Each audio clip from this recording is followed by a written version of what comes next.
Hello, this is Catherine Dubberly, the Answer Lady. I'm a big fan of Kiss Looms. I greatly enjoy mine, and I am cooperating with Kelly at Kiss Looms to make you a playlist of all the basic techniques that you might ever want to know on all of the looms. So welcome and enjoy. Seaming the ribbing. Ideally, we want to end up with an almost invisible seam on the ribbing too, which this one is. I still need to take care of some yarn tails, which indicate where it is. But because we started with a knit stitch on each edge of the ribbing, I'm able to seam half of each knit stitch together and create this look. Let me show you how. Remember, we had a knit stitch on every edge of the ribbing, at least in my patterns we usually do. So this was a knit that's in my fingers. Next to it was a purl, next to it was a knit, and so on.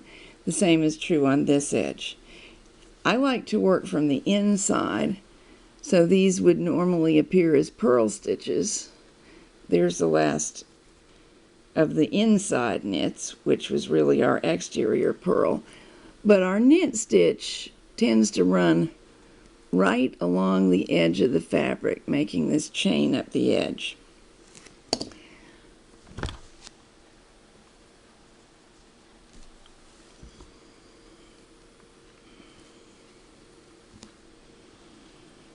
I find that whip stitching the edges together, picking up only half of a stitch, so the other half rolls to the outside, works to make a seam that looks nice. So there's that knit stitch. I want to pick up the outer half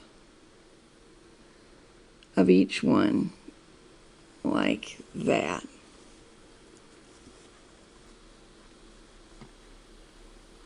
You may or may not have noticeable knots and bars along the edges of your knitting. It does depend on exactly how you wrapped and knit over the edge stitches. Continue whip stitching half of every pair of stitches together down the length. Don't over tighten, but don't let the seam be sloppy either. If you do get it a little bit too tight, simply stretching it will normally adjust matters.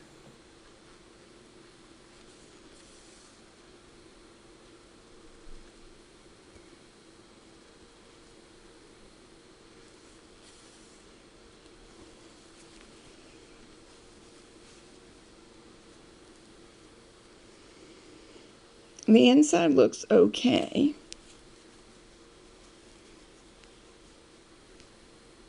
But the outside, you really begin to get the seam disappearing into the ribbing pattern, especially after you tug it kind of straight and flat, as has already been done here.